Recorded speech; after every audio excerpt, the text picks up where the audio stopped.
And welcome to this week's episode of the Gymwright Facebook Live Q&A. I'm your host, Marcus Gurzy, and with me here today is the one and only wonderful Miss Jessica Webster. Hey, Marcus. Hey, thanks for being on today. Jessica is probably one of my very favorite people to work with in this entire industry. We've worked together on countless projects for many years because she's just kind of a badass marketer, and I love badass marketers. So we've done a lot of good work together, and not to mention she's a good time. So Jess, welcome to the show. Thank you for having me. I'm super excited. I really love what you guys have done with the network. It is so in line with my new project that I'm going to be launching on December 4th. And so I'm just stoked about this whole direction towards community. It's amazing. Awesome. Yeah, I'm excited to get into that too, and share a little bit about what you've got going on with the fitness break room and a couple other good stuff, good things you have in the works. We'll get to that towards the end. And here, as we kind of kick things off, guys, today we're going to be giving you guys a really cool SEO hack. So we're going to be showing you how to boost your SEO and rank in Google's local 3-pack. So Jess, do you want to kind of break down, give us an overview of what we're going to cover today? Yeah. So this style of SEO is perfect for businesses that are confined by geographical limitations. So with my business, because I do online marketing, I'm not a local business. And so this episode is not really for you if you offer services that are kind of like, that can be worldwide. Google's local 3-pack is, Google's local 3-pack is also called the snack pack, which is super cute because, yeah, isn't that adorable? I think you guys might remember that when you used to search for a local company or just like best gyms in Torrance, for example, there used to be a really extensive list that would pop up, like 7 businesses. That's right. In late 2015, maybe 2016, they changed that to just 3. And then you can click on view more and it takes you to that larger map. So that top 3 spot is a highly coveted place to be because it's one of the first things that you see if you're not paying for ads. And it can be actually quite simple to get up there. So that's what we're going to be talking about today. I'm just going to pull something up on my phone. Let me know if you could see this. Just for you guys who might not know what I'm talking about. Can you see that, Marcus, at all? Yep, I can see it. It's the map section. So this is what I'm talking about, basically. I just searched for best gym in Torrance, and I have 3 gyms that popped up here. And if you guys are watching along and you want to search for, best gym in your city, that would be a great thing to do right now and see where you pop up. One of the things to consider is that with this new Google algorithm that was just launched in that doesn't matter. Like recently, location, like where you are based on where you're searching and where your business is will be a huge factor in it. So if I'm located right next to your old gym, CrossFit Active Performance, but you guys are ranking super low organically, it's set up so that your business may be one of those top 3 just based on proximity. So that's really nice. Another thing to think about. Which too, real quick, just to address, because a lot of people get pretty lost in the whole SEO mess of like, how do I do this? What parts of it matter? And a lot of people kind of sell smoke and mirrors when it comes to like SEO services. You can pay, $500,000 or thousands of dollars per month on just SEO work. And it's, I think, really important to understand as you are putting effort toward SEO that you put it towards the few most important pieces. And as a local business, like you said, this is one of those things. There's a lot of places you can spend a lot of time and energy that won't have very much return. But in this particular case, this is a really simple and easy way for you to pop up to people just based on proximity alone and really taking advantage of that, which if we all are honest with ourselves, most people won't drive 15, 20, 30 minutes to go to a gym. It needs to be convenient for them. So we want to take advantage of that by doing this and making sure we're getting people who we're very convenient to. Definitely. Landing in that top 3 spot in the snack pack gives you a click-through rate of 20% greater than the organic searches that are popping up below that, which is actually crazy. So one of the cool things that you might find when you Google your business is that I just searched for gyms in Torrance. There are some big gyms that popped up. Torrance is a big city in California.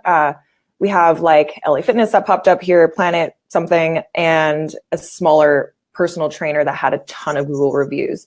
But if you search for CrossFit gyms in Torrance, you'll see that all the gyms that popped up there didn't have any reviews,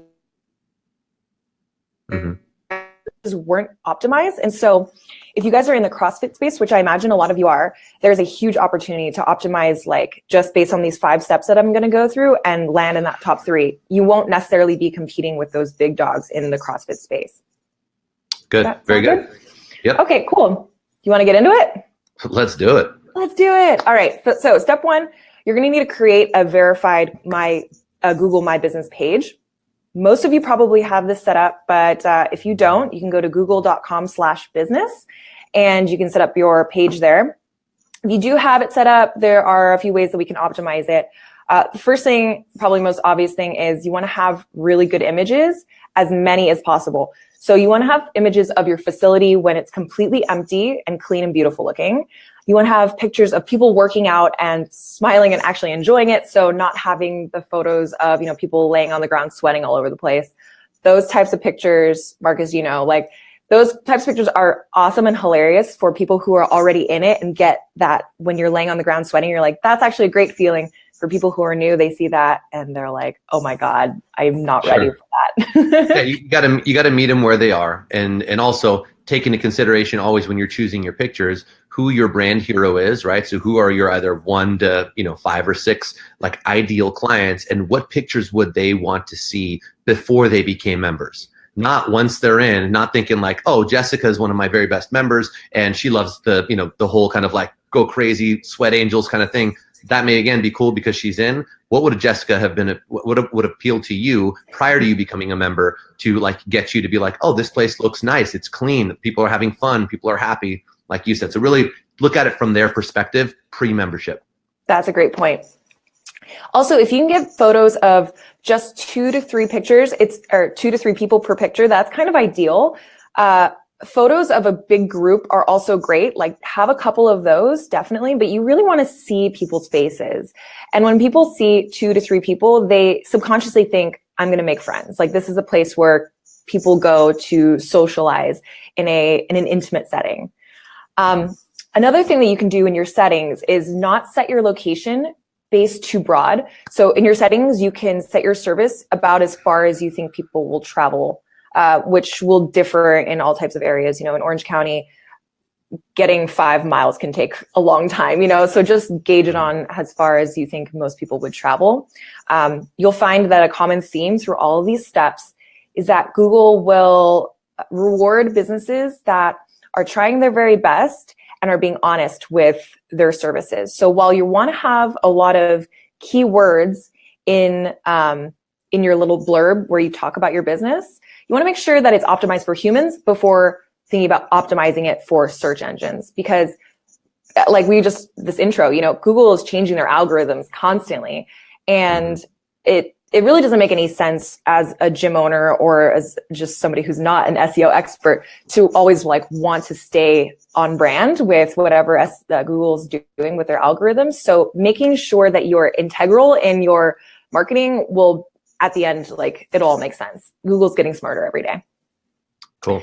Another thing that you should do is try to put your business category into the name itself. So I'm just going to use your old gym as an example again. Instead of active performance, you want to use CrossFit Active Performance. That's kind of a simple example because it's the name already, but we can talk about one of my clients that I'm working with now. Fit Brea is their gym name. Try using Fit Brea Training Center or Fit Brea Gym. When you have one of the keywords in your actual business name, Google recognizes that before other keywords in your snippet. So even if that's not necessarily part of my brand name, to put that in there so that it's more obvious for Google's sake? Yes, and I would consider making it a secondary business name. So for the co-working space that I own, it's called Meraki Collective, but I also have a DBA as Meraki Collective Co-working because nobody knows what Meraki Collective is, even though that's what I call it. Co-working added on the end helps in all these situations where, it's just in our style guide and a secondary way of talking about it. Note, guys, that's a good one. Step 2 in all of this is making sure your NAP is consistent across the internet. So An NAP is your name, address, and phone number. And if you guys aren't taking notes, that's totally fine. At the end of this, I have a PDF that you can download. But your name, address, and phone number need to be consistent because Google doesn't want to see inconsistencies in your marketing or in your placement, because that tells them in their algorithm, this seems like a business that doesn't really know what they're doing. This could be as simple as if you're suite number 500 versus STE 500 versus just like the # and 500. Google doesn't like that. So how do you know like if your business name or your business NAP is consistent? You can go to moz.com/local. Is there a place I can write that in here? Actually, I'm not sure. I think you should be able to. Let me try to do this. No, I think this just chats with us. Anyway. How do you spell it? You tell me. I think I can add it. moz.com/local. And that's a really cool website. You just type in your business name and your address, and it'll show you all the listings on the internet basically that you show up, and you can see if they're consistent or not. So I can go back to the example of Fit Brea.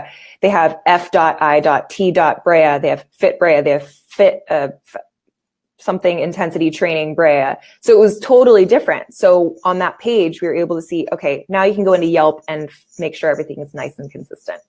So that's super helpful. Very good. Cool. What's next? All right. Step 3 would be making sure that you are listed on as many online directories as you possibly can. These are also called business citations. And we don't typically think of people using online directories like Yellow Pages to find you. They definitely can, but more importantly, Google wants to reward businesses that are making that effort to be found. So they like when you show up in many, many places across the web. I actually have a list of, I think, about 15 of the top ranked online directories here in my notes, Marcus. So I could also send you that and we could maybe post it in Facebook later in the comments. But these are kind of like the hubs where a lot of online directories will get their information. So if you spend a Saturday by the fireplace, nice romantic time doing your SEO work, you just go in there and doesn't do their SEO like that. like, yeah, that's what my Saturday nights look like lately. You just type in your business information. Most of these are free, some are paid, but it's where people or other directories will pull their information. So it's a great resource to have. And by the way, there's a lot of these directories, quite a few of them will charge to be in their directory, but it's like $9, $27. Like it's not very much. And it does actually make a noticeable difference. I remember when we initially did that, I think we spent like, I don't know, maybe $100-something total on like every directory that we could find. And it brought us up quite a bit. Yeah, it's weird because you don't usually think of an online directory being a major driver in your marketing business because we don't tend to use them, but it's weird how the internet works. Most people just think of like, well, where are people going to find me? Which is where you want to spend like marketing energy. But when it comes to dialing in SEO, it's really about getting on the right lists and getting Google to see you through a certain lens. Absolutely. And once you get onto all these directories, you can actually go back to that link that we were just talking about, moz.com/local. And that, again, will show you all of your directory listings. So by that time, you should have a ton. And that alone will do a huge, huge service to you in getting you into that snack pack, because a lot of gyms are not doing that. I mean, a lot of businesses in general aren't taking the time to do that. And when Google sees that, oh, you're taking the time to go through all of these major players on the internet, they'll give you a cookie for that one. Awesome. Very good. And by the way, I'm going to pause you there real quick, Jess. For those of you who have questions or, start writing them down now, start getting ready, because we want to be able to get into questions here after we get into this next step. It'll be probably a few minutes before we actually get there, but sometimes there's a little bit of a delay with the live broadcast and when we see the questions. So if you have questions, start writing them down. You can start putting them in if you like. We'll be getting to that in about 5-10 minutes. Because if you don't, and we ask for questions, and we have 3 minutes of interpretive dance, and you don't want to see that.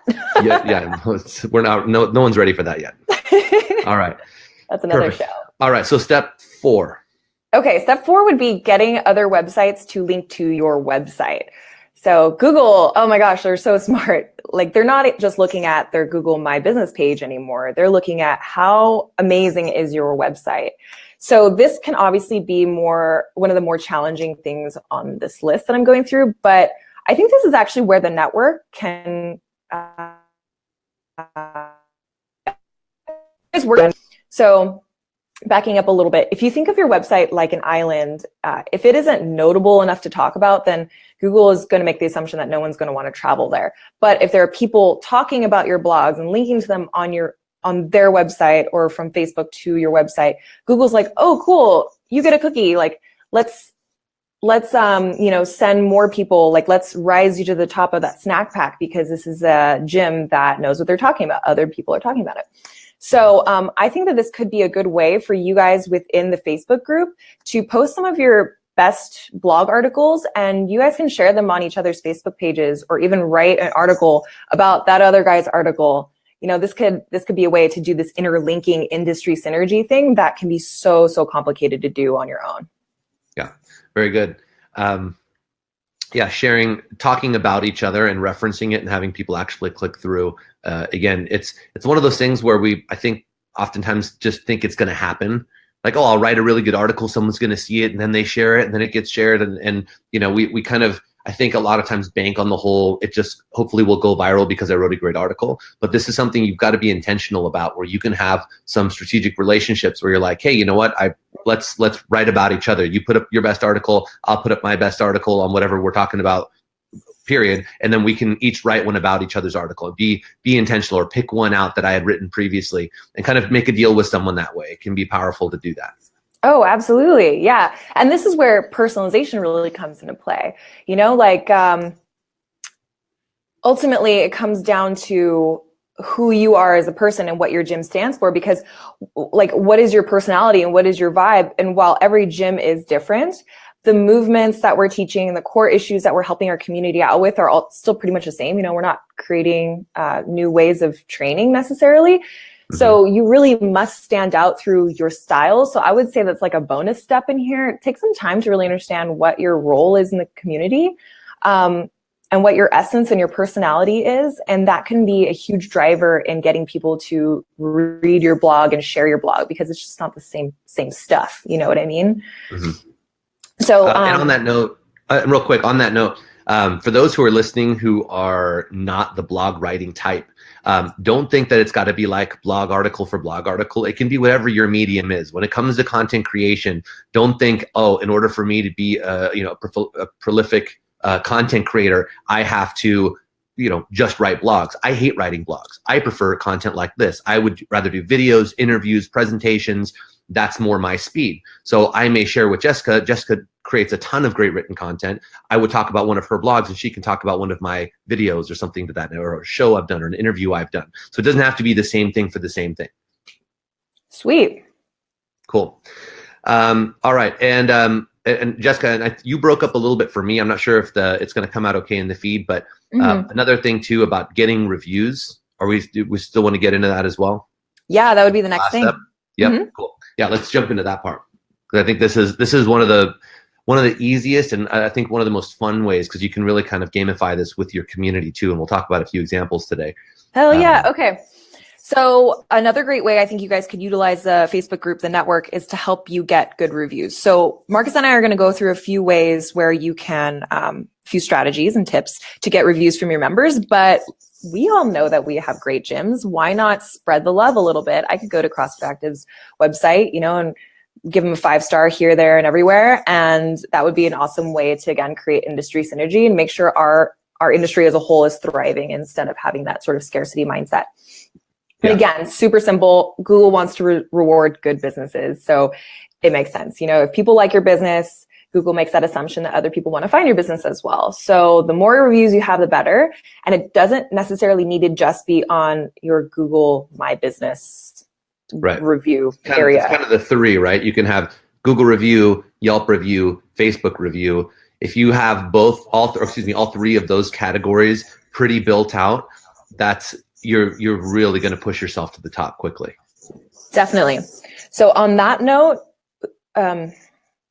Google is its crawlers are linking everything together. It brings you juice in from all of those directories that have ratings. But another thing to consider is that when somebody's on that maps section and sees that Active has 74 5-star reviews versus, three reviews from some other gym, I would probably be more inclined to click on the gym that has more reviews in the Google area, just because they're there. Sure. So as a human, I'm not Social seeing proof. the Facebook. Exactly. We're all drawn to it, right? And if you think it doesn't matter, you are wrong. It is if we see that, oh, look at this place has got 3 stars and this one's got 53 5 stars, and you're like, well, it's without a doubt I'm clicking on that one first. Why wouldn't I go with what's been proven, right? So take that into consideration. And when you're oftentimes people say, well, which one should I focus on first? Do you have a preference that you guide people to? I think for the sake of most people go straight to Yelp, and Yelp is a really powerful one, but I would actually start Google, then Yelp, and Facebook last. Like Facebook is kind of like the bonus one I care least about, because I have so much activity happening there already. I'd rather just say, hey, if I can get a good Google review and then a slightly differently worded one for Yelp from most of my members, we're going to be doing pretty good. Do you find that order to be correct, or do you take a different approach? I totally agree. I would say definitely Google first, and Facebook is just going to happen because that's like the low-hanging fruit. Simply by being a good gym, you're going to probably get good Facebook reviews. But if you can get that first one having them take that extra step that may not be in their daily workflow. People aren't on Google My Business every day like they are on Facebook. So that's usually the more challenging step right there. Cool. Let's talk about some ways to do that. And for those of you who have any good ideas on how to get reviews from members, please add them to the comments below. I'd love to see what you guys are doing. We'll give you guys a couple of examples here real quick. Jess, excuse me, any favorites? I'll go first with the one that I already gave. I would suggest that you guys all share each other's Google business pages. And here through this amongst each other here. Yeah. Definitely through the network, and definitely through your friends and family. Just hit the low-hanging fruit people first.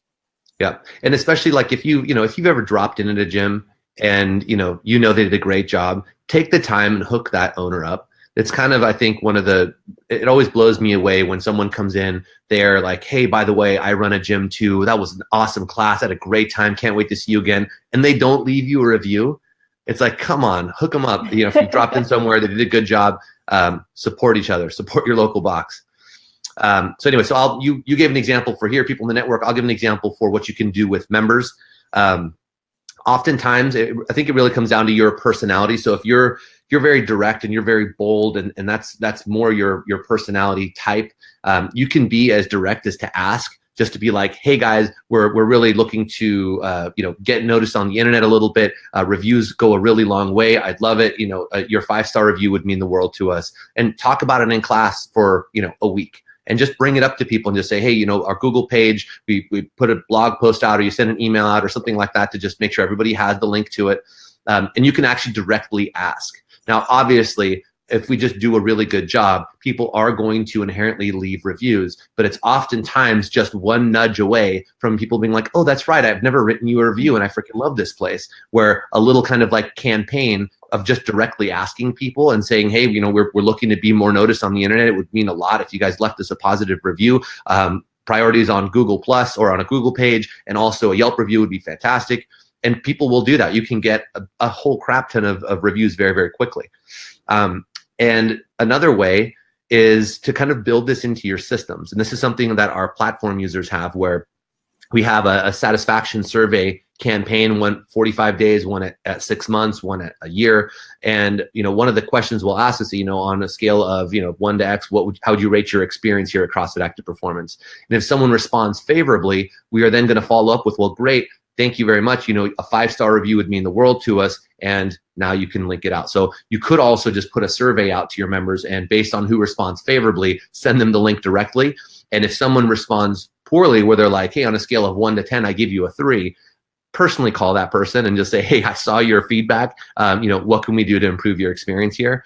I think it's a really easy way to really jumpstart it. So if you're maybe not doing so hot yet on reviews, you've never really addressed this before the holidays, you want to get this stuff out there and let it sink in. So if you do this and you really want to be noticed and have as much visibility at the turn of the year, it's November 17th today. You've got like a month and a half before the big rush hits, which means people are going to start looking now. So do this now, and get this thing out as quickly as you can, get reviews as quickly as you can, so that you've got some momentum going into the new year. Yeah, definitely. I would say Word, send your Word. Thank you. Can you guys hear me? Here. So send your guys a really beautiful thank you email right before Thanksgiving, and tell them, one of the greatest thank yous that you could give us is a review. So you can do the whole sandwich thing, thank them for their service, for bringing smiles and energy into what's essentially an empty box with just a bunch of heavy garbage in it, and if you love us, then this would be a great way to do that. And you can really easily send little links for them to click and just make it as easy as possible. That's a really nice way to do that. Good time of year. Write something really nice. Hey, this is what this means. I'm so thankful for everyone and what we get to do every day. Just basically say your why out loud and send it to your members. And the best feedback we can get would be via review. I think would be a very nice way to do that. Wonderful. Cool. So if do you have anything else you want to add to that? Or are you ready to get into some questions? I'm ready for questions. Let's do it. Cool. All right. So let me see here. I've got a big one from Mike McGoldrick. I'll pop this one up real quick. Yeah, Mike. Hey. Says, Jessica, quick question regarding relocation. We're moving to another space in 2 months. Outside of what was covered today, any specific recommendations around SEO optimization given the new address? Want to make sure we are doing everything we can to be sure we're still showing up in searches. Great question, Mike. Yes. Okay. Can you just leave that up for a second? So. Oh, sure. Yeah. Thanks. Right in front of you. You can hide behind it. Hey. Okay. So I would say, can you see me? Definitely go on to moz.com/local and you'll be able to see where your address is showing up. Okay. You can get rid of it now. You can see where your address is showing up and you can literally go in there and change all of your addresses. Also make sure that whatever's showing up in your Google My Business page is exactly what's on your website. So you can have a listing on the snack pack if you don't have a physical listing or physical address, if you don't have a website, but it's pretty tough. Honestly, you have to be in one of those industries where nobody has a website, like plumbers kind of in my area don't have websites for some reason. So a lot of the listings will just have their name and information. But I would say if you're changing locations, definitely go through that listing directory, change all of those. And then on your new website, make sure all that information is completely the same. So opening and closing information is the same on your contact or about us page. The address is perfectly similar. You may even consider having, if you have it. Yeah. You may even have directions. So Google also likes to see that you're helping people get to your business. So having written out directions, you might see that on websites these days and be like, why do businesses still have that? This is why. It's just an SEO thing. Let me see if there's anything else. Oh, yes. Also just try to make sure that you delete any kind of existence of the old gym's address completely. That would be Facebook pages as well. The reasoning behind that is if they see duplications in addresses, then that could be an issue. Yeah. Very good. And good luck with your location, Mike. Yay. Awesome. Yeah. This is one of those things where, oftentimes people will just kind of hammer through, hey, I did this on SEO, I did this. And they just kind of, when they're setting it all up, they do a lot and they don't write down all the places that they did this.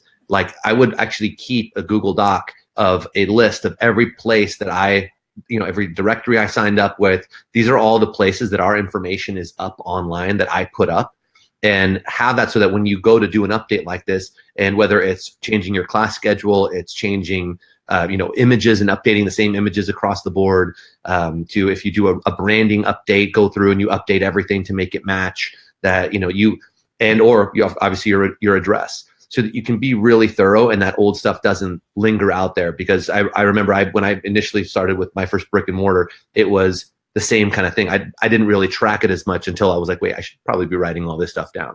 So Marcus, guess what? That's now done for you on moz.com/local. Oh, perfect. You own Moz or something? No, I don't. I wish I did. No, I discovered this a couple years ago, and I was like, oh, I'm getting rid of all my Excel sheets, because you had to do that back then. Just a couple years ago. Now it's literally you can see all of your listings and just go down that list on Moz. It's awesome. Oh, that's beautiful. I got to check that out myself. Cool. All right.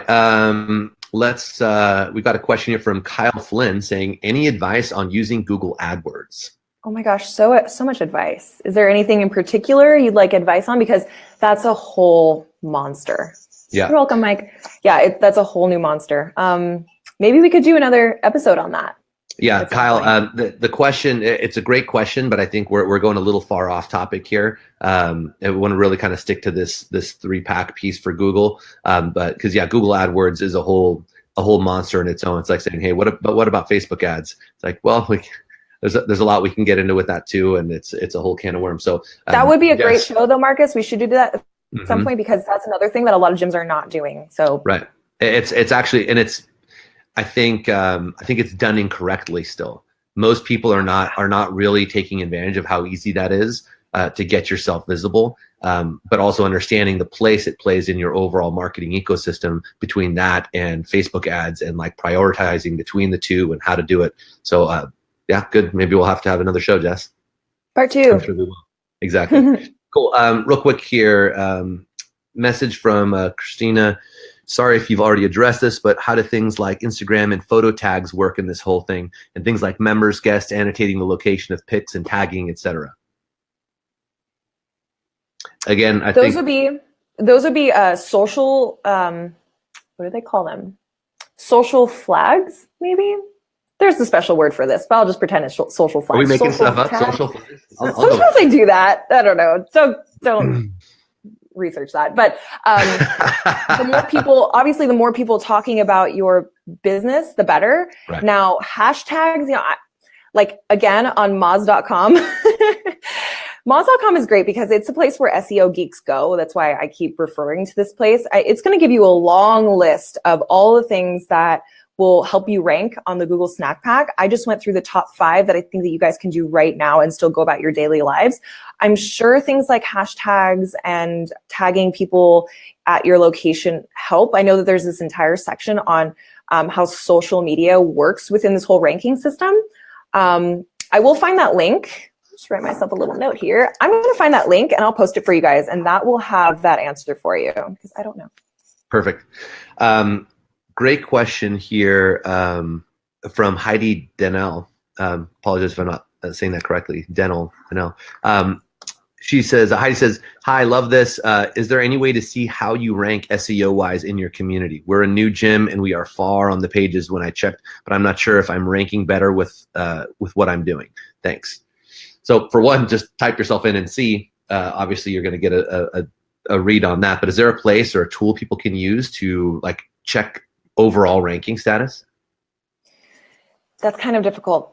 So I would say before you Google yourself, you should clear your cookies and your history, because if you visited a website a bunch of times and you Google like CrossFit gyms near me, you are probably going to show up because Google's making the assumption that Heidi likes that website, and so she wants to see it at the top. So clear all your cookies and your history and everything.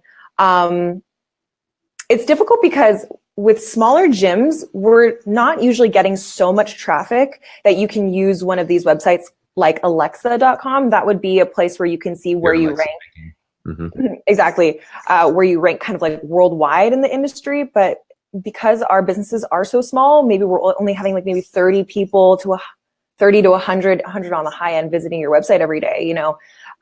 It's difficult to see. I would just do a bunch of keywords and just see where you end up.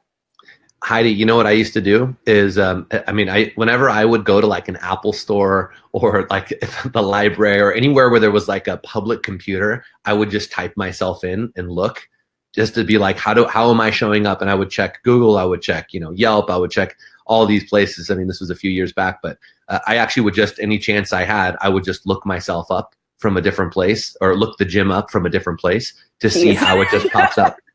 I'm a little crazy, but seriously, I mean, it's one of those things where I would just check and be like, I wonder how I pop up searching from here. I wonder how I pop up searching from here. And it's, I'm 30 minutes away or I'm 5 minutes away and, just things like that. But I guess that's a little bit more old school. Even if you're new, like new is great because you are now armed with the bright-eyed bushy-tail syndrome, which is what a lot of people don't have, these days. It's like the OGs in the industry. And you're also aware of like SEO best practices. So if you set it up correctly in the beginning, you're far ahead from people who have been in the game for a while. They may have more years on their website, but chances are they probably haven't changed up any of the content on their website or anything like that. So you might actually be in a good spot by being new. Cool. Very good. Let's see here. So, Jess, we'll give people a couple more minutes if they've got any more questions, guys. Put them in now so that we can see them. I see actually a note here from Christopher Elson saying CrossFitTantrum.com. Our web guy put a Google review widget right on our website. Might be helpful to some. He'll put the widget name in here. Yeah, please put it to the comments. And it's one of those. Getting reviews, and because I've heard this before, where people are like, well, what if I put it too prominently for everyone and I piss somebody off, or I didn't do a good job, or whatever, we're newer in business and we're still making mistakes regularly and all that sort of thing. They're actually more hesitant to put it out there and use something like a widget. And for those people, that's why something like the survey example I gave earlier, where based on how people respond to the survey, you can then say, hey, anyone who ranks with a 7 or above on a scale of 1 to 10, I'm going to send this to you. Anyone below that is going to get a personal email or phone call from me to check in and see what's going on. If the widget thing scares you. But yeah, if you're comfortable with that, you can always add something like that in. Those are super simple plugins. Yeah. Another tip for the reviews is you always want to comment on every review that you get. Mm-hmm. I hate talking about Google like it's a person, God goal, like the almighty Google, but he on almighty. Let's just admit it. They already won. Okay, they won the internet. So we can do that.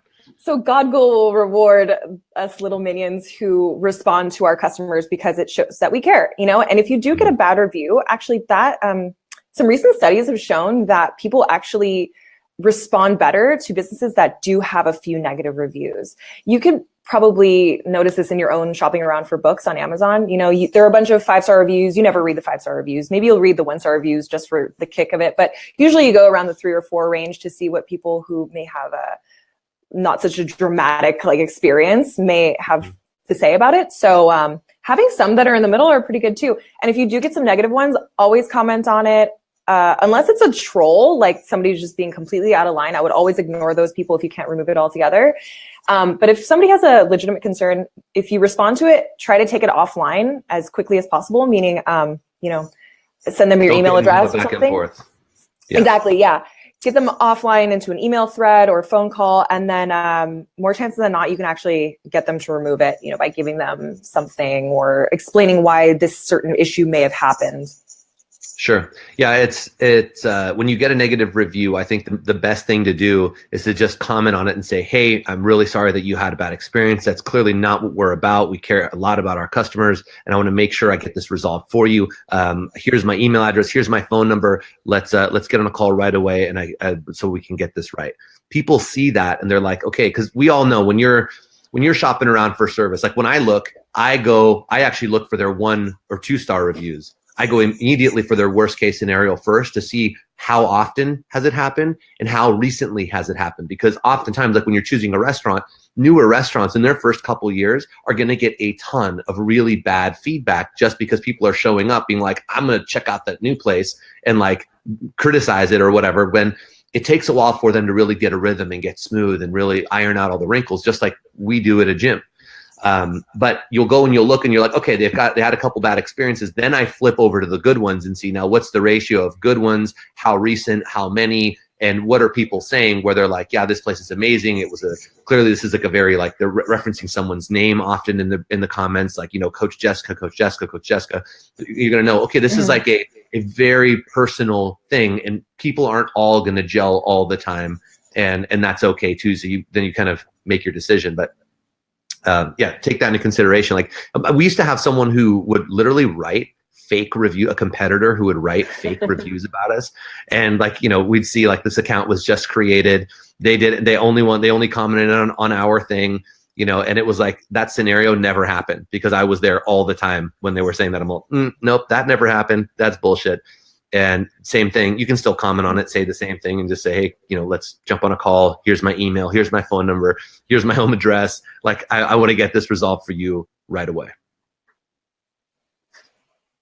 Did we have another question that popped up? I thought I saw something from Heidi. Yeah, we had it come through here a few minutes ago. It says, would you say blog on your site is the best way to add content in terms of increasing SEO? Are there better methods? Definitely your blog, at least for now. I always have to add that disclaimer, at least for now, because things are changing every day. Always changing. But as far as the internet works right now, the blog is a really simple way for you to go in there and add extra pages to your website. And if you want to go in there and change up your homepage content, you can do that. But honestly, adding new blogs is way easier. And when I say blog, it doesn't necessarily mean writing. And I'm pretty sure you already know that, Heidi, but blog just means you go into the blog function in WordPress and you create a page and you can put a video there. And if you do put a video, just make sure that you are putting a really good description of what the video is in YouTube. That way, Google bots can see what the video is about or read what the video is about. Yeah, if you're creating content, again, it doesn't have to be a written blog. It's just that you're creating content that's being seen, right? So, create the content. Oh, there's a new page. Oh, and a bunch of people went and checked it out. Oh, a new page. A bunch of people went and checked it out. That's basically how Google is looking at it. And, whatever the medium is, just add some basic notes to it. Again, you don't have to explain the entire thing top to bottom. Just like, hey, in this video, we talk about this, and here's a link and blah, blah, blah, blah, and done. Got a paragraph or two is sufficient if you're not comfortable writing. Even if you're really legit at, let's say, Instagram, you can create new blog posts with your week's Instagram photos and just have a little description of each picture there. And that's a really simple way of adding more content to your website. Oh, very clever. Nice.